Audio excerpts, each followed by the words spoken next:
Aspirants, I welcome you all at परचम classes.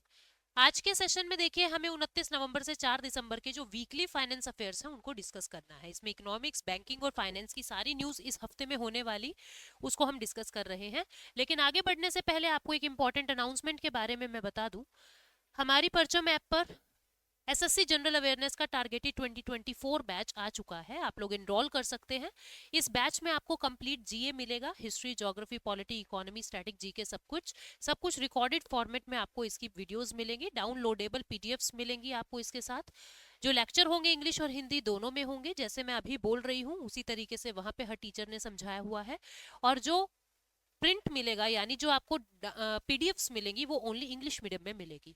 Mock test, mock papers और previous year question paper साथ में मिलेंगे। और अगर कोई डाउट आता है आपको तो आप हमारे टीचर से लाइव इंटरेक्ट कर सकेंगे और लाइव जुड़ के हमारे साथ अपने डाउट्स के सॉल्यूशंस को ले सकेंगे। ठीक है, तो शुरू करते हैं। हमारे इस हफ्ते हमें क्या क्या देखना है, न्यूज में क्या क्या इंपॉर्टेंट है।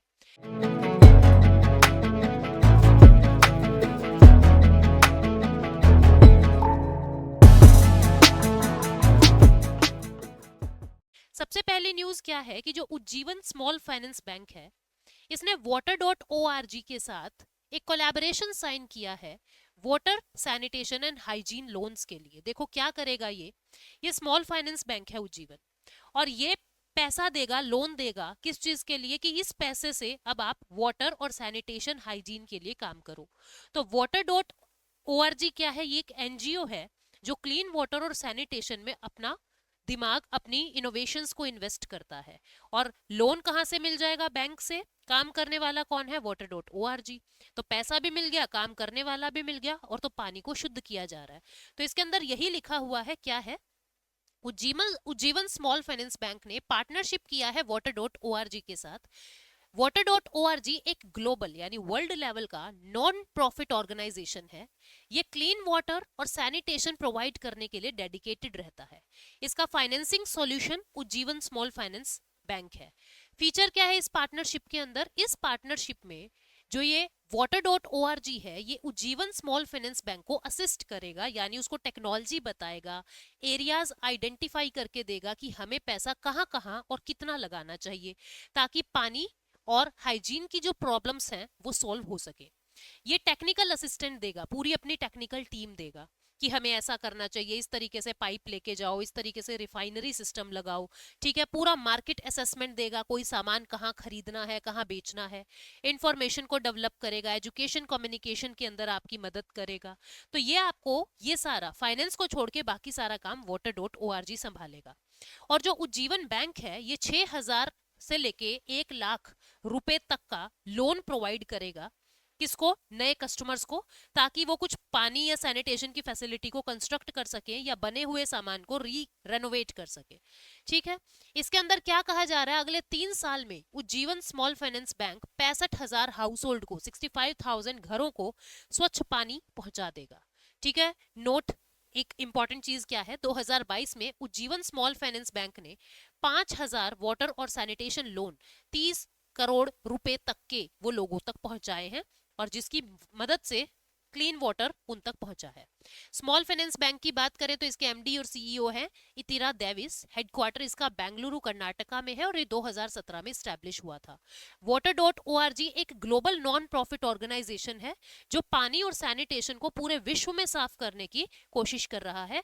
इसके को फाउंडर और सीईओ है गैरी वाइट। हेडक्वार्टर इसका Missouri, United states of America में है, और ये 2009 में यानी 2009 में ये इस्टेब्लिश हुआ है। अगली न्यूज है, इंडिया और यूरोपियन यूनियन ने एक एमओयू, एक मेमोरेंडम ऑफ अंडरस्टैंडिंग साइन किया है ताकि सेमीकंडक्टर इकोसिस्टम में कॉपरेशन प्रमोट हो सके। सेमीकंडक्टर जो ज्यादा सेमीकंडक्टर मतलब ना पूरे कंडक्टर ना पूरे इंसुलेटर, बीच की एक कड़ी, अलॉयज के माध्यम से मिश्र धातु जो तुमने पढ़ी है क्लास 10वीं में। तो ये एमओयू साइन किया है यूरोपियन यूनियन ने और इंडिया ने। सिग्नेटरी कौन है? देखिए, हमारी तरफ से यानी भारत की तरफ से अश्विनी वैष्णव हैं जो मिनिस्ट्री ऑफ रेलवे, कम्युनिकेशन और इलेक्ट्रॉनिक्स इंफॉर्मेशन टेक्नोलॉजी से रिलेट करते हैं। और ईयू की तरफ से जो इंटरनेशनल मार्केट के कमिश्नर हैं जिनका नाम है थैरी ब्रेटन, उन्होंने ये एमओयू साइन किया है। एमओयू क्या करेगा? जो यूरोपियन यूनियन वाले हैं सेमीकंडक्टर की बहुत बड़ी मार्केट को ऑक्यूपाई किए हुए हैं, यूरोपियन यूनियन वाले भारत की मदद करेंगे बेस्ट इंफॉर्मेशन, बेस्ट प्रैक्टिस और इकोसिस्टम एक्सपीरियंस प्रोवाइड कराने के लिए सेमीकंडक्टर से रिलेटेड। वो कोलैबोरेशन करेंगे, अगर आपको कुछ रिसर्च में काम करना है, डेवलपमेंट में या इनोवेशन, किससे रिलेटेड, सेमीकंडक्टर से रिलेटेड, वो अपने को मदद करेंगे। टैलेंट डेवलपमेंट करेंगे, इंडिया के लोगों का स्किल देंगे इंडिया के लोगों को, ठीक है। वर्कशॉप्स और पार्टनरशिप जनरेट करेंगे भारत के लिए, और एक level playing field in the sector including sharing information on public subsidies. क्या कहा जा रहा है, लेवल प्लेइंग फील्ड का मतलब क्या होता है कि हमको उनके बराबर लाने में मदद करेंगे। यूरोपियन यूनियन के अंदर जैसे सेमीकंडक्टर का इतना ज्ञान है, इतनी बड़ी मार्केट है, तो भारत में भी वो इस चीज के लिए मदद करेंगे। Both sides will continue meeting regularly, regularly दोनों की मीटिंग होगी, और उन मीटिंग्स को क्या नाम दिया जाएगा, ट्रेड एंड टेक्नोलॉजी काउंसिल। तो अगली ट्रेड एंड टेक्नोलॉजी काउंसिल 2024 में प्लान की है। यूरोपियन यूनियन और इंडिया, ये सेकंड बायलैटरल फोरम है।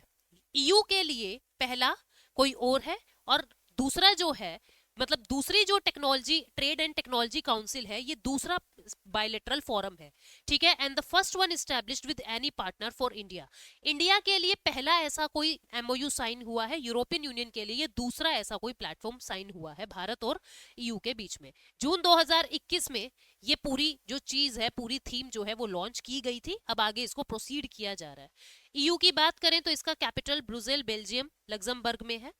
करेंसी इसकी यूरो है। 27 मेंबर इसके अंदर हैं, ठीक है, क्योंकि आपको पता है कि पहले 28 थे, ब्रिटेन ने इससे एग्जिट ले लिया था, ब्रेग्जिट हो गया था, ठीक। मैस्ट्रिक्ट ट्रीटी से इसको बनाया था 1 नवंबर 1993 में। यूरोपियन यूनियन पहले एक इकोनॉमिक काउंसिल की तरह था 1957 में। डे बाय डे जब कोलैबोरेशन देखा गया, जब बहुत सारे यूरोपियन कंट्रीज का इंटरेस्ट देखा गया, तो धीरे धीरे ट्रीटीज पे ट्रीटीज होती रही, और फाइनली 1 जनवरी 1993 को मैस्ट्रिक्ट ट्रीटी की मदद से यूरोपियन यूनियन का जन्म होता है। अगली न्यूज क्या है, आरबीआई ने 19 अनऑथोराइज्ड फॉरेक्स ट्रेडिंग पार्टनर को एक अलर्ट लिस्ट जारी की है, अलर्ट करने के लिए। फॉरेक्स ट्रेडिंग प्लेटफॉर्म क्या होता है, फॉरेक्स ट्रेडिंग प्लेटफॉर्म उसी तरीके से होता है जैसे शेयर मार्केट का प्लेटफॉर्म होता है, जहां पे आप शेयर्स खरीद बिक्री करते हो। ऐसे ही फॉरेक्स ट्रेडिंग प्लेटफॉर्म क्या होता है, वो प्लेटफॉर्म जहां पे आप इंटरनेशनल करेंसीज का व्यापार करते हैं, और ये दुनिया की सबसे ज्यादा लिक्विफाइड यानी सबसे ज्यादा तरल प्लेटफॉर्म होता है, जहां पे तुरंत प्रभाव से आपको एक करेंसी दूसरी करेंसी में एक्सचेंज हुई मिलेगी। तो इंडिया ने 19 अनऑथोराइज्ड फॉरेक्स ट्रेडिंग प्लेटफॉर्म्स को एक अलर्ट लिस्ट यानी उनको अलर्ट किया है कि आप लोग अनऑथोराइज्ड हो, या तो लाइसेंस ले लीजिए या फिर आपको व्यापार करने की अनुमति नहीं मिलेगी, ठीक है। तो ये पूरी न्यूज थी। इसमें 19 एंटिटीज कौन कौन है, टोटल 75 है अनऑथोराइज्ड, उसमें से 19 की लिस्ट अभी मैं आपको दूंगी। ये जो 19 है, ये फॉरेन एक्सचेंज मैनेजमेंट एक्ट 1999 के अकॉर्डिंग रजिस्टर्ड नहीं है, और ना ही उसकी सारी बातों को फॉलो कर रहे हैं, ठीक है। तो ये 19 कौन है, एक बार हम देख लेंगे। उनके वेबसाइट लिंक्स उनको दिए गए हैं, और उनका नाम उसमें बताया गया है कि आप क्या क्या काम कर सकते हैं, क्या क्या नहीं कर सकते। इनमें कौन है, admiral market, black bull market limited, easy markets, enclave FX, Finoviz fintech limited, FX smart bull limited, FX trade market. ये सब प्लेटफॉर्म्स हैं जिनको अलर्ट किया है कि आपके लाइसेंस को हम कैंसिल कर रहे हैं। फॉरेक्स फॉर यू, गोडू, FX limited, growing capital service limited, HF market fintech service limited. और यहाँ पे आप देख पा रहे हो ये 19 ऐसे प्लेटफॉर्म हैं जिनको अभी अलर्ट लिस्ट आरबीआई ने भिजवाई है, ठीक है। ये फॉरेक्स ट्रेडिंग होता क्या है, जिसमें हम सेल और बाय करते हैं करेंसीज को। कौन सी करेंसी, फॉरेन मार्केट की करेंसी। ये लार्जेस्ट और मोस्ट लिक्विफाइड फाइनेंशियल मार्केट है वर्ल्ड की, और क्रिटिकल रोल प्ले करता है ट्रेड और इन्वेस्टमेंट में। फॉर एग्जांपल आपको यूएस में इन्वेस्ट करना है, तो आपको डॉलर चाहिए, तो आप इस ट्रेडिंग प्लेटफॉर्म से आप इस ट्रेडिंग प्लेटफॉर्म से डॉलर्स को ले सकते हो। आपको यूरोपियन यूनियन में इन्वेस्ट करना है, आपको यूरो चाहिए, आप इस ट्रेडिंग प्लेटफॉर्म से यूरो ले सकते हो। यानी तुरंत प्रभाव से आपकी जरूरतों को पूरा करता है, इसलिए हम इसको मोस्ट लिक्विड फाइनेंशियल मार्केट कह रहे हैं वर्ल्ड की। और इंटरनेशनल ट्रेड और इन्वेस्टमेंट इससे और ज्यादा बेटर और इजी हो जाता है, और जल्दी भी हो जाता है। इलेक्ट्रॉनिक ट्रेडिंग के माध्यम से सारा काम होता है। अगर कुछ और इंफॉर्मेशन की बात करें, जो इलेक्ट्रॉनिक ट्रेडिंग प्लेटफॉर्म है, रिजर्व बैंक की डायरेक्शंस के according RBI's authorization is mandatory for those entities who are willing to operate ETP for transaction in eligible instrument। ये क्या कह रहा है कि अगर आपको कोई इलेक्ट्रॉनिक ट्रेडिंग प्लेटफॉर्म चलाना है, तो आरबीआई ने ये मैंडेट किया हुआ है, आरबीआई ने ये मैंडेटरी किया हुआ है कि आपको आरबीआई से ऑथराइजेशन लेना पड़ेगा, आपको आरबीआई से अप्रूवल लेना पड़ेगा अगर आप कोई इलेक्ट्रॉनिक ट्रेडिंग प्लेटफॉर्म को चलाना चाहते हो तो। ठीक है, और इन्होंने ये 19 जो लिस्ट मैंने आपको दी, इन्होंने ऐसा कोई ऑथराइजेशन नहीं लिया हुआ, जिसके चलते इनको अलर्ट लिस्ट जारी हुई है। नेक्स्ट न्यूज है, एशियन डेवलपमेंट बैंक ने 170 मिलियन यूएस डॉलर लोन जो है वो कोची वाटर सप्लाई सर्विसेज को मॉडर्नाइज करने के लिए दिया है। ये लोन दिया जाता है और ये लोन बहुत आसान किश्तों पे, बहुत कम रेट ऑफ इंटरेस्ट पे मिलता है। ठीक है, तो एशियन डेवलपमेंट बैंक इंडिया में, महाराष्ट्र में, राजस्थान में, गुजरात में, मध्य प्रदेश में और अभी कोची आप देख रहे हो, अलग अलग जगह पे Asian development bank loan provide कर रहा है, जिससे हम अपनी इंफ्रा और बेसिक एम्यूनिटीज को अपनी इंडिया के अंदर स्ट्रोंग कर रहे हैं। तो रोजाना हर हफ्ते मैं आपको ये बात बता रही हूँ कि एडीबी ने इस बार इसको लोन दिया, पीछे हमने महाराष्ट्र को देखा था, उससे पीछे मध्य प्रदेश को देखा था, तो आज कोची की बारी है। Asian development bank 170 million US dollar loan Kochi को दे रहा है ताकि वाटर सप्लाई सर्विसेज को मॉडर्नाइज किया जा सके, अर्बन लिविंग, शहरी जीवन को और ज्यादा मॉडर्न किया जा सके, क्लीन वाटर एक्सेस मिल सके और क्लाइमेट रेजिलियंस को बूस्टर किया जा सके। ठीक है, तो ये सारे काम एडीबी की मदद से भारत के अंदर हो रहे हैं। की पॉइंट्स की बात करें तो प्रोजेक्ट के अंदर 5 वाटर ट्रीटमेंट प्लांट्स को लगाया जाएगा, जो 325 million litre per day refresh करेगा। जो आपका खराब पानी होता है या जिस पानी को आप वेस्ट कह देते हो, उसको ट्रीटमेंट प्लांट में ले जाके उसको फिर से पीने के लायक या मल्टीपर्पज के लिए बनाया जाता है। तो ऐसे 5 प्लांट वहां पे लगेंगे। 700 किलोमीटर पाइप को रिप्लेस किया जाएगा, जो पानी के लॉस को कम करेगा। मतलब रियल टाइम मॉनिटरिंग होगी कि किस कम्युनिटी से ज्यादा पानी लॉस हो रहा है, फिर ऐसी पाइप्स लगा दी जाएगी वहां पे जहां पे पानी का लॉस रिड्यूस हो जाएगा। और क्या काम किया जा रहा है, वाटर के मीटर्स को अपग्रेड किया जाएगा, 1,46,000 वाटर मीटर्स को अपग्रेड किया जाएगा और परफॉर्मेंस बेस्ड कॉन्ट्रैक्ट किया जाएगा। इसमें क्या होगा कि किस कम्युनिटी ने या किस एमसी ने ऐसा अच्छे बेटर फैसिलिटीज करी हैं कि इस कम्युनिटी से पानी का वेस्टेज कम हुआ है, तो उसको इंसेंटिवाइज किया जाएगा। कुछ इस तरीके से बूस्ट किया जा रहा है। केरल वाटर अथॉरिटी जो है उसको स्ट्रेंथन किया जाएगा मोबाइल ऐप की मदद से, जोग्राफिकल इंफॉर्मेशन सिस्टम की मदद से, लैब अपग्रेड्स उसको दिए जाएंगे। मतलब उसको टेक्निकली स्ट्रोंग किया जा रहा है केरला वाटर अथॉरिटी को, कि आपको जो भी डिटेल चाहिए आप ऑनलाइन देख सकते हो। पानी का बिल भरना है ऑनलाइन, कितना पानी वेस्ट हुआ है ऑनलाइन, हर चीज ऑनलाइन बिल्ड हो जाए, ये भी कोशिश की जा रही है। स्टाफ पूरा दिया जाएगा, टेक्निकल और मैनेजरियल स्टाफ। फीमेल एम्प्लॉयमेंट पे फोकस किया जाएगा। ठीक है, ट्रेनिंग दी जाएगी फीमेल्स को और फीमेल एम्प्लॉयमेंट पे फोकस किया जाएगा। कम्युनिटी अवेयरनेस प्रोग्राम जो है हाउस होल्ड सप्लाई के लिए वो बढ़ाया जाएगा। इसके पीछे कारण क्या है, ये क्यों किया जा रहा है? कोची जो है रैपिड अर्बनाइजेशन की तरफ बढ़ रहा है, जनसंख्या बढ़ रही है, डिमांड्स बढ़ रही है। अब जब अर्बनाइजेशन बढ़ता है तो इंडस्ट्रीज लगेंगी, इंडस्ट्रीज लगेंगी तो इंडस्ट्रियल वेस्ट जो है वो कहीं ना कहीं पानी को प्रदूषित करेगा, जिससे वो बढ़ती पॉपुलेशन बीमार होगी। तो वो काम ना हो, इससे बचने के लिए कोची के अंदर ये काम किया जा रहा है। ठीक है, उसकी क्वालिटी को बूस्ट किया जा रहा है। अगली न्यूज क्या है, इंडिगो एरोप्लेन है, आपको पता है कंपनी है एरोप्लेन की। इंडिगो वो पहला एरोप्लेन कंपनी बन गया है जो नोएडा इंटरनेशनल एयरपोर्ट से फ्लाई करेगा।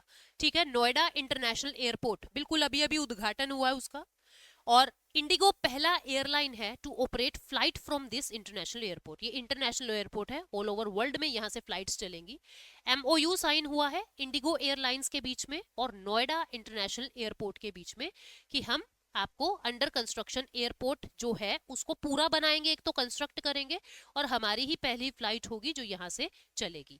ठीक है, इसके लिए क्या कहा जा रहा है कि अगर इस इंटरनेशनल एयरपोर्ट की बात करें, इसका फाउंडेशन स्टोन 2021 में प्रधानमंत्री नरेंद्र मोदी जी ने रखा था।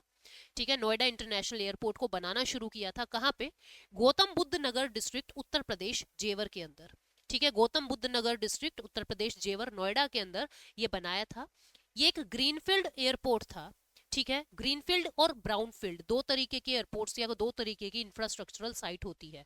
ग्रीनफील्ड क्या होता है, जिसको बिल्कुल जीरो से बनाया जा रहा है। ब्राउनफील्ड क्या होता है? जिसमें कुछ कंस्ट्रक्शन थी, कुछ को आप इंप्रूव कर रहे हो। तो ये ग्रीनफील्ड प्रोजेक्ट था, 2021 से बनाया है और बहुत जल्दी बना दिया है इसको। और ये नेट जीरो एमिशन वाला इंटरनेशनल एयरपोर्ट है, मतलब कि इस एयरपोर्ट पे जितनी भी फैसिलिटीज होंगी वो सब सोलर पैनल की मदद से होंगी और जीरो एमिशन यहाँ से होगा कार्बन का। मतलब ये इको फ्रेंडली हो, इसका भी ध्यान दिया गया है। ये इंडिया का पहला नेट जीरो एमिशन एयरपोर्ट होने वाला है। ये जो एक बार ऑपरेशनल हो जाएगा तो ये दिल्ली एनसीआर रीजन के अंदर आने वाला सेकंड इंटरनेशनल एयरपोर्ट हो जाएगा। एक तो इंदिरा गांधी इंटरनेशनल एयरपोर्ट है ही already near Gurugram, Delhi NCR region में जो आता है, और एक नोएडा इंटरनेशनल एयरपोर्ट हो जाएगा, यानी एनसीआर में आने वाले दो इंटरनेशनल एयरपोर्ट उस रीजन में बन जाएंगे। एनआईएएल यानी नोएडा इंटरनेशनल एयरपोर्ट लिमिटेड जो है, उसने ज्यूरिक एयरपोर्ट इंटरनेशनल के साथ एक कंसेशनियर एग्रीमेंट साइन किया हुआ है कि हमारे एयरपोर्ट को आप डेवलप करोगे, ठीक है, हमारे एयरपोर्ट को आप डेवलप करोगे और जितनी भी कंस्ट्रक्शन प्रॉब्लम हमारे यहाँ आ रही है उसमें आप हमारी मदद करोगे। सितंबर 2023 में इंटरनेशनल एयर ट्रांसपोर्ट एसोसिएशन, जो एक ट्रेड एसोसिएशन है जो पूरी दुनिया की एयरलाइंस का सर्वे करती है कि इसको हम लाइसेंस दे दें ना दे दें, ये एक इंटरनेशनल एयरपोर्ट हो सकता है नहीं हो सकता, सारी गाइडलाइंस फॉलो की है नहीं की है, ये सारी चीजें IATA यानी इंटरनेशनल एयर ट्रांसपोर्ट एसोसिएशन देखता है। इसने 3 letter code DXN Noida Noida airport के लिए दिया है। DXN कोड मिलने का क्या मतलब है? जैसे होता है ना, इस मूवी को तो 5 स्टार मिला है, इस मूवी को तो 7 स्टार मिला है, ऐसे ही DXN कोड मिला है NIA को। इसका मतलब क्या है? This is the airport proximity to Noida, ठीक है, नोएडा, दिल्ली और वेस्टर्न यूपी, मतलब कि इन रीजन के अंदर आने वाला ये कोड के हिसाब से पता लगेगा कि किस रीजन में ये पड़ता है। नोएडा, दिल्ली और वेस्टर्न यूपी के अंडर ये पड़ता है। इंडिगो एयरलाइन के CEO है पीटर एल्बर्स, हेडक्वार्टर है गुरुग्राम हरियाणा में, और 2006 में इंडिगो एयरलाइंस का इस्टेब्लिशमेंट हुआ था। अगली न्यूज क्या है? जो national payment corporation of India है, लाइक NPCI, उसने बहुत सारी पेमेंट एप्स को ये इंस्ट्रक्शन दी है कि जो पेमेंट्स ऐप जैसे गूगल पे, पेटीएम और फोन पे, मेनली ये तीन, गूगल पे, फोन पे और पेटीएम, जिन जिन की आईडी UPI आईडी इन 3 प्लेटफॉर्म्स पे बनी हुई है और 1 साल हो गया कि कोई यूज ही नहीं कर रहा।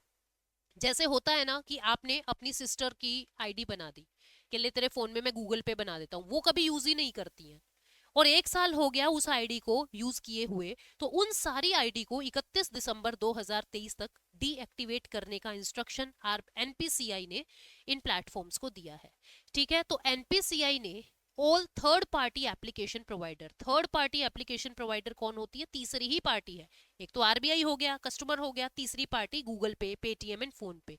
जो थर्ड पार्टी एप्लीकेशन प्रोवाइडर है या पेमेंट सर्विस प्रोवाइडर है, उनको ये कहा है उन सब UPI आईडी को डीएक्टिवेट कर दो जिन्हें 1 साल से या 1 साल से ज्यादा हो गया है उन आईडीज को ऑपरेट किए बिना। तो आप भी अगर नहीं करते हो तो प्लीज 2-4 रुपए इधर से उधर भेज दो, नहीं तो आपकी आईडी को डीएक्टिवेट मतलब खत्म कर दिया जाएगा, डीएक्टिवेट कर दिया जाएगा। ठीक है, 31 दिसंबर 2023 से पहले पहले ये काम किया जाएगा। गूगल पे, पेटीएम और फोन पे जैसी जितनी भी पेमेंट सर्विस प्रोवाइडर हैं उनको ये इंस्ट्रक्शन NPCI ने दी है। इसका काम क्या है? ताकि जो फालतू की भीड़ वहां पे इकट्ठी हो रखी है उसको खत्म करना। क्योंकि देखो क्या होता है, 1 करोड़ UPI आईडी मान लीजिए बनी हुई है, उन 1 करोड़ UPI आईडी को मैनेज करना, उसके लिए बहुत सारा स्टाफ, बहुत सारा पैसा, बहुत सारा दिमाग लगता है। लेकिन हकीकत में उस 1 करोड़ में से मुश्किल से 2 लाख लोग ही हैं जो UPI को एक्टिवली यूज कर रहे हैं। तो इससे अच्छा ये है 1 करोड़ को ना देखते हुए केवल 2 लाख अकाउंट्स के ऊपर ही सारा फोकस किया जाए और उनको और ज्यादा बेटर और सिक्योर एनवायरनमेंट प्रोवाइड किया जाए। तो यही मकसद इनका भी है कि जो लोग एक्टिवली यूटिलाइज कर रहे हैं, एक्टिवली ऑपरेट कर रहे हैं अपनी आईडीज को, हम सारा ध्यान उन पे दें और एफिशिएंसी को इनहेंस कर सके। की पॉइंट्स इसमें क्या है कि अगर आपका क्रेडिट ट्रांजैक्शन नहीं हो रखा तो बंद कर देंगे, आपकी UPI आईडी को ब्लॉक कर देंगे, फिर आपको री रजिस्टर करना पड़ेगा, सारा चीज UPI पिन वगैरह सब कुछ नया मिलेगा।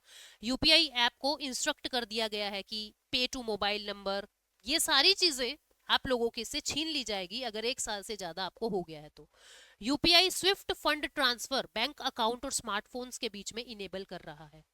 यानी कि क्या होगा, बैंक अकाउंट से आपके स्मार्टफोन में पैसा आना जाना इसको स्विफ्ट फंड ट्रांसफर कह रहे हैं, यूपीआई इसको एनेबल कर रहा है।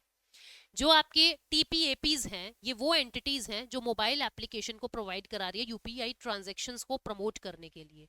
ठीक है, तो ये पेमेंट सर्विस प्रोवाइडर होते क्या है ये आपको पता ही है, बहुत बार मैंने पहले भी बताया है।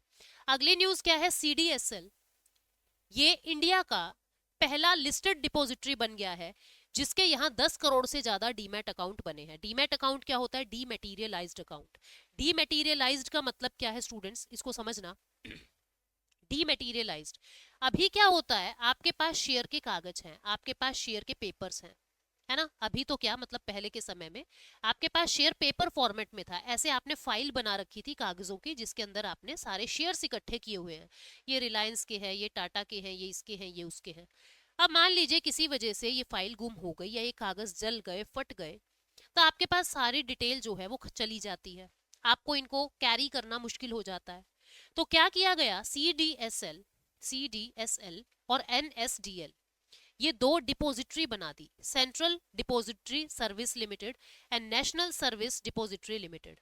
इंडिया की ये दो सरकारी डिपॉजिटरी हैं। डिपॉजिटरी का मतलब क्या होता है, ऐसे प्लेटफॉर्म जो आपके शेयर्स को डिपॉजिट कर रहे हैं, जो आपके इन फिजिकल कागजों को डिपॉजिट कर रहे हैं। समझना मेरी बात को, जैसे मेरे पास बहुत सारे पैसे हैं, मनी है मेरे पास, लेकिन मुझे उन मनी को रखने में दिक्कत हो रही है, तो मैं क्या कर रही हूँ, मैं उनको बैंक में डलवा देती हूँ, और बैंक में पैसा डलवा के अपने फोन के माध्यम से, अपने फोन को यूज करके मैं उनकी पेमेंट कर रही हूँ या उन पैसों को यूज कर रही हूँ। ठीक है, बिल्कुल इसी तरीके से क्या होता है, अब आपके पास फिजिकल फॉर्मेट में शेयर रखे हैं, आपने क्या किया, वो जो शेयर हैं वो सीडीएसएल में अपने डिपॉजिट हो गए हैं, और आपके फोन पे जो अकाउंट बनेगा जिसको हम कहते हैं डीमैटीरियलाइज्ड अकाउंट, डीमैट यानी डीमैटीरियलाइज्ड, हमसे मटेरियल ले लिया गया और एक नंबर आपको दे दिया जाएगा आपके डीमैट अकाउंट का। अब आपको शेयर खरीदने हैं, बेचने हैं, कम करने हैं, ज्यादा करने हैं, इसी डीमैट अकाउंट से आप ऑपरेट कर लोगे। ये कागज आपने इस तिजोरी में, इस बॉक्स में रख दिए हैं जिसको हम सीडीएसएल कहते हैं। अब भाई हमारा तो मन करता है हम रुपए बैंक से ले भी आते हैं, हमारा मन करता है हम बैंक के अंदर एक फॉर्म भरेंगे या एटीएम मशीन का यूज करेंगे और कह देंगे लाओ जी देना 1,000 रुपए, 2,000 रुपए, 5,000, 1 लाख, जितने भी अपने को फिजिकल फॉर्म में रुपए चाहिए हम ले सकते हैं। तो क्या यहाँ से शेयर्स भी वापस ले सकते हो क्या आप? The answer is yes. आपका जब मन करता है कि इन कागजों को हमें देखना है, हमें पढ़ना है, या हम फिजिकल फॉर्मेट में चाहते हैं अपने शेयर्स, तो आप सीडीएसएल से अपने शेयर्स को फिजिकल फॉर्मेट में भी ले सकते हो। तो अभी न्यूज क्या है कि सीडीएसएल इंडिया का पहला डिपॉजिटरी बन गया है जिसके यहाँ पे 10 करोड़ से ज्यादा डीमैट अकाउंट बन गए। मतलब लोगों को इतना यकीन है कि इसको यूज किया जा रहा है अपना डीमैट अकाउंट खुलवाने के लिए, तो 10 करोड़ से ज्यादा डीमैट अकाउंट यहाँ पे बन गए हैं। ये न्यूज है, यानी 100 मिलियंस एक्टिव डीमैटीरियलाइज्ड अकाउंट इसके अंदर है। ठीक है, पहले एनएसडीएल में ज्यादा थे, लेकिन अब इसको सरपास करके सीडीएसएल जो है वो फर्स्ट आ गया है। ठीक है, सीडीएसएल है क्या, ये ओनली लिस्टेड डिपॉजिटरी रखता है। क्या रखता है, ओनली लिस्टेड डिपॉजिटरी रखता है, लार्जेस्ट है और सारे लिस्टेड डिपॉजिटरी यहाँ रखेगा। मार्केट इंफ्रास्ट्रक्चर इंस्टीट्यूशन है, कैपिटल मार्केट स्ट्रक्चर में एक इंपॉर्टेंट रोल प्ले करता है।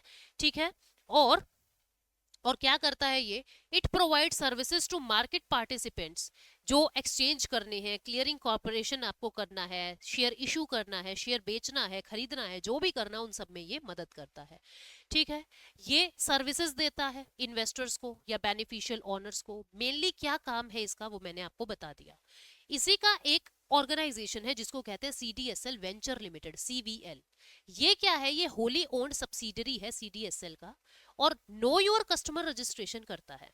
अब जब आप बैंक में अकाउंट खुलवाते हो तो केवाईसी नॉर्म्स आपको पूरे करवाने पड़ते हैं। बिल्कुल इसी तरीके से जब आप डीमैट अकाउंट खुलवाओगे आपको know your customer KYC norms अपने पूरे करवाने पड़ेंगे सेबी के पास, सेबी के under, security exchange board of India के अंडर। तो ये सीडीएसएल वेंचर लिमिटेड वो वेंचर लिमिटेड है, यानी वो जॉइंट इनिशिएटिव है जो आपका केवाईसी नॉर्म को पूरा करता है। ठीक है, इसके अंदर डिपॉजिटरी होता क्या है ये मैंने आपको बता दिया है। एनएसडीएल के बारे में जाने तो सीडीएसएल से पहले एनएसडीएल बन गया था। ठीक है, 1996 में ये बन गया था। डिपॉजिटरी एक्ट 1996 के अकॉर्डिंग मुंबई महाराष्ट्र में इसका एस्टेब्लिशमेंट हुआ था।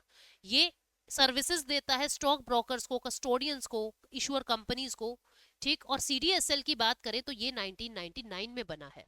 NSDL कब बना है? 1996 में। और CDSL कब बना है? 1999 में। इसका भी हेडक्वार्टर मुंबई महाराष्ट्र में है। इसके MD CEO है नेहाल वोहरा। ठीक है। नेक्स्ट न्यूज क्या है? IRDAI, insurance regulatory development authority of India ने 11 मेंबर का एक टास्क फोर्स गठन किया है, जिसके लीडर, जिसके चेयरमैन रणदीप सिंह जगपाल हैं। इनका काम क्या है? DPDP एक्ट 2023 को ये देखना कि ये एक्ट कितना कारगर है, कितना सही है, नहीं है। ठीक है। DPDP की बात करें तो ये क्या है? Digital personal data protection. अब क्या होता है, हम लोग अगर छोटी सी भी वेबसाइट को अगर अपने फोन में, छोटी सी ऐप को भी अगर अपने फोन में हम लोग डाउनलोड कर रहे हैं, तो वो आपसे बहुत सारी आपकी पर्सनल डिटेल मांगता है। और वो सारी पर्सनल डिटेल आपकी किसी एक प्राइवेट एजेंसी के पास जा रही है। कुछ भी आप अगर डाउनलोड कर रहे हैं, जैसे मान लीजिए आपने परचम पे भी अगर अपनी एप्लीकेशन अपने फोन में अगर आपने डाउनलोड की परचम की भी, तो हम भी आपसे बहुत सारी डिटेल मांगते हैं। आपका नाम क्या है, आप कहाँ से हैं, आपका फोन नंबर क्या है, ये डिटेल्स मांगते हैं। आपकी ये डिटेल्स कहाँ आई? एक प्राइवेट इंस्टीट्यूशन के पास आ गई। अब अगर हम भ्रष्ट हैं तो आपकी उन डिटेल्स का मिसयूज कर सकते हैं। ऐसे ही बहुत सारी जगह हम अपने अकाउंट नंबर्स, हम अपने क्रेडिट कार्ड, अमेजोन से आपने कुछ शॉपिंग की, आपने अपना क्रेडिट कार्ड का नंबर वहां सेव कर दिया। यानी आप क्या करते हो? अपने डेटास को सिक्योर कर दे, मतलब वहां पे सेव कर देते हो, जिससे आपकी सारी डिटेल एक पर्सनल, एक प्राइवेट कंपनी के पास चली जाती है और आपका पर्सनल डाटा सिक्योर नहीं रहता है। तो एक कानून बनाया है जिसका नाम है digital personal data protection act 2023 का, जिसके अंदर ये बताया जा रहा है कि किस तरीके से आपका डाटा ज्यादा सिक्योर रहेगा, आपका जो पर्सनल डाटा है वो कैसे बचा रहेगा। ठीक है। और आपको कोई नुकसान नहीं होगा। इसके लिए 11 मेंबर का टास्क फोर्स बनाया है, जिसके चेयरपर्सन कौन है? रणदीप सिंह जगपाल। इनमें कौन कौन है, कौन कौन इन 11 में है, ये देख सकते हो। जे मीना कुमारी, सिद्धार्थ मोहंती, विभा पडलकर, संजीव मंत्री, भार्गव दास गुप्ता, मयंक पथवाल, निर्जा कपूर, रामास्वामी नारायण, L विश्वनाथन। मयंक बथवाल, निर्जा कपूर, ये रिपीट हुए हैं। L विश्वनाथन, इंद्रजीत विष्णु और पंकज दीपक सोमाई ठाकुर। ठीक है। ये सारे जो हैं मिलके इस कानून के बारे में सारी जानकारी निकालेंगे। जो ये कानून है, ये ministry of law and justice legislative department ने नोटिफाई किया है। ठीक है। पूरा नाम digital personal data protection act 2023 का, जो एक कॉम्प्रिहेंसिव फ्रेमवर्क देता है डिजिटल पर्सनल डाटा को प्रोटेक्ट करने के लिए, आपके राइट्स को बैलेंस करने के लिए, आपकी लॉफुल प्रोसेसिंग नीड्स को पूरी करने के लिए। ठीक है। इसमें जो क्लाइंट होगा वो अपनी मीनिंग्स को अंडरस्टैंड कर सकेगा कि कैसे बिजनेस एनवायरनमेंट में हमको काम करना है, हमारे पास क्या क्या कानून है, हमारे पास क्या क्या अधिकार हैं, हमारे डेटा कैसे सिक्योर रह सकते हैं, क्या चीज़ कहाँ पे जबरदस्ती मांगने पे हम मना कर सकते हैं। तो ये सारे अधिकार आपको मिलेंगे इस कानून के अंदर। अगली न्यूज क्या कहती है? Tata AIG introduce new insurance plan health supercharge. जो आपका Tata AIG general insurance company है, उसने हेल्थ सुपरचार्ज करके एक नए इंश्योरेंस प्लान को शुरू किया है। इस प्लान के अंदर दो ऑप्शंस हैं, एक का नाम है वैल्यू प्लान, एक का नाम है जियो प्लान। ये बेस करेगा ज्योग्राफिकल लोकेशन पे कि आप रहते कहाँ हो। कुछ लोग मतलब रहने के आधार पे दो प्लान्स कैटेगराइज किए हैं, वैल्यू प्लान एंड जियो प्लान। एलिजिबिलिटी क्या होगा? Age limit to join the policy 91 days के हो आप, यानी 91 डेज यानी 3 महीने से लेके 65 साल की उम्र का व्यक्ति इसमें इनरोल कर सकता है। 1 से 3 साल का पॉलिसी का टेन्योर रहेगा। और जो सम का इंश्योरेंस होगा, मतलब कितना पैसा आप इंश्योरेंस करवा सकते हो, 5 लाख से 20 लाख रुपए आप इंश्योर करवा सकते हो। प्लान की अवेलेबिलिटी, वैल्यू प्लान कहाँ होगा? जो लोग इंडिया के अंदर रह रहे हैं उनको वैल्यू प्लान मिलेगा। जियो प्लान किनके लिए है? ये उन लोगों के लिए है जो इंडिया में रह रहे हैं एक्सेप्ट महाराष्ट्र, दिल्ली, गुजरात, सूरत और बड़ौदा। यानी कि इन 5 जगह के लोगों को सिर्फ वैल्यू प्लान मिलेगा। कहाँ कहाँ? मुंबई, दिल्ली, अहमदाबाद, सूरत और बड़ौदा। इन लोगों को सिर्फ वैल्यू प्लान, बाकी बचे हुए लोगों को जियो प्लान मिल सकता है। ठीक है। उनकी मर्जी है वो वैल्यू प्लान ले या जियो प्लान ले। फीचर्स क्या है इसमें? जो पॉलिसी होल्डर है वो 5 टाइम सुपरचार्ज बोनस लेगा। मतलब मान लीजिए आपने 1,000 रुपए अपने प्रीमियम्स के दिए हैं, तो आपको जो बेनिफिट मिलेगा वो 5,000 रुपए तक का मिलेगा। 5 टाइम सुपरचार्ज बोनस इसमें आपको मिलेगा। ठीक है, मेडिकल एक्सपेंसेस की कवरेज भी इसमें मिलेगी। कोई मैक्सिमम एज लिमिट नहीं है टू सीज द पॉलिसी के, इस उम्र के बाद आपकी पॉलिसी बंद हो जाएगी, ऐसा कोई भी मैक्सिमम एज लिमिट नहीं है। ठीक है, ये पॉलिसी लाइफ लॉन्ग आपकी काम करती रहेगी। Proper payment of premium, premium देते रहोगे, लाइफ लॉन्ग ये काम करेगी। इसमें वेलनेस सर्विसेज और वेलनेस प्रोग्राम भी होंगे। ठीक है, अभी तक बहुत सारे हेल्थ इंश्योरेंस ऐसे हैं जो वेलनेस सर्विसेज नहीं देते हैं, ये वेलनेस सर्विसेज भी देगा। ठीक है, प्री एग्जिस्टिंग डिजीज, अब ये बहुत इंपॉर्टेंट पॉइंट है। A policy holder can also add optional benefit such as unlimited restoration and a reduction in the pre existing disease waiting period for specified elements. अब कभी कभी क्या होता है, मुझे ऑलरेडी कोई बीमारी है और मैंने इंश्योरेंस करवा लिया। अब इंश्योरेंस वाले पहले मेरी बॉडी का हेल्थ चेकअप करेंगे, उसके बाद ही इंश्योरेंस करेंगे। अब मान लीजिए मुझे प्री एग्जिस्टिंग कोई डिजीज है, तो क्या करूंगी मैं, मत मुझे कुछ बेनिफिट्स उसमें भी इसमें मिलेंगे। मतलब कि उतना इंश्योरेंस कवरेज तो मुझे नहीं मिलेगा जो भविष्य की बीमारियों के लिए मिलता है, कुछ रिड्यूस होके कुछ अमाउंट रिड्यूस इसमें मेरी की जाएगी। ठीक है, the premium amount paid under this policy qualifies the deduction, मतलब किस चीज में डिडक्शंस मिलेंगी, किसके अकॉर्डिंग, इनकम टैक्स एक्ट 1960 के अंदर सेक्शन 80D के अनुसार मुझे डिडक्शन मिलेंगी। Family with members under the age of 40, उनको 5% डिस्काउंट मिलेगा उनके प्रीमियम पे। ठीक है, 40 साल से कम उम्र के लोग आपके परिवार में हैं तो उनको 5% डिस्काउंट मिलेगा। तो ये फैसिलिटी है 3 साल के लिए, 3 साल की आपको इसमें पॉलिसी में इंश्योरेंस मिलेगा। टाटा AIG की अगर हम बात करें तो ये इसके CEO है नीलेश गर्ग, और ये एक जॉइंट वेंचर कंपनी है अमेरिकन इंटरनेशनल ग्रुप और टाटा सन्स की। हेडक्वार्टर मुंबई महाराष्ट्र में, और 2001 में ये इस्टेब्लिश हुआ है। अब आपको एक और इम्पॉर्टेंट इन्फॉर्मेशन मैं दे रही हूँ, आपसे सवाल पूछूं उससे पहले। अगर कोई भी एस्पिरेंट ऐसा है जो पॉलिटी की बिल्कुल बेसिक से तैयारी करना चाह रहा है या इकोनॉमिक की बेसिक से तैयारी करना चाह रहा है, तो आप लोग मेरे इन बैचेस में इनरोल कर सकते हो। ये दोनों अलग अलग इंडिविजुअल बैच जो हैं वो परचम क्लासेस पे चल रहे हैं। ठीक है, बिल्कुल बेसिक से इसमें मैं तैयारी करवा रही हूँ। अगली जो क्वेश्चन आपको बताना है, आपको बताना है कि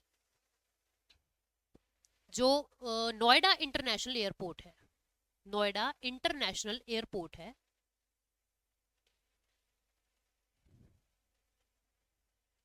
इससे रिलेटेड पहला क्वेश्चन क्या है कि इसका फाउंडिंग स्टोन कब रखा गया था, इसको स्टार्ट कब किया था।